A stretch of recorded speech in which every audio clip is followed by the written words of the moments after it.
Turkey and Russia have completed their first joint military patrol along a strategic highway in Syria's northwestern region, the Turkish Defense Ministry said. Within the framework of the Moscow Agreement, the first joint Turkey-Russian land patrol on the M4 highway has been completed with the contribution of air and land assets, the ministry said in a statement on Sunday.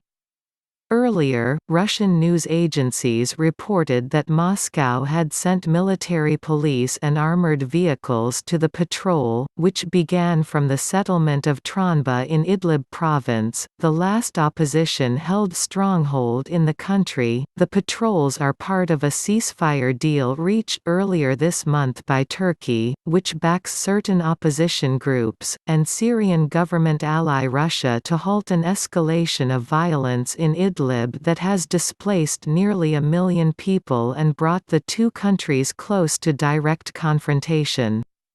Turkish President Recep Tayyip Erdoğan said earlier this month that his country would not shy away from even stronger military action in Idlib if the ceasefire is broken.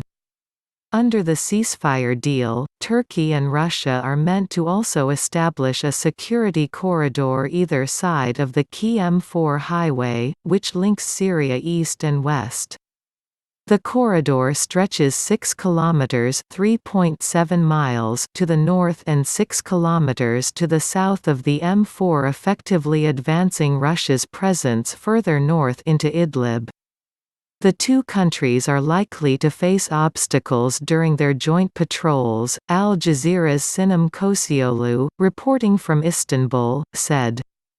Since yesterday, we have seen opposition activist groups holding sit-ins and demonstrations on the M4 highway to protest against the Russian presence in Idlib, she said. Hayat Tahrir al-Sham (HTS), an armed group previously linked to al-Qaeda that is not backed by Turkey, also says it does not recognize this deal. According to Kosioglu, the group says it does not want the Russians patrolling along the M4 highway.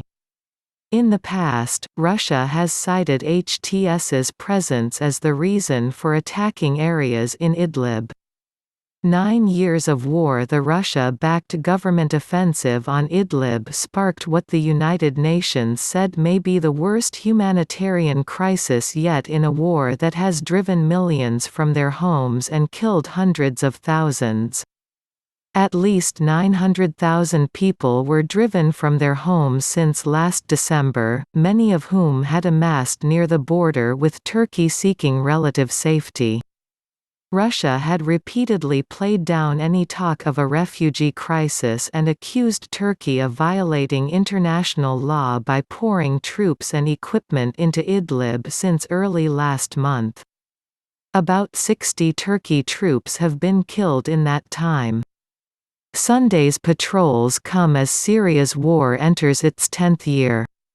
What started as peaceful protests on March 15, 2011, to topple Syrian President Bashar al-Assad's rule quickly turned into a bloody conflict that has seen the interventions of foreign powers. 9 years on, al-Assad remains in power after gaining back large swaths of land from opposition factions in Syria.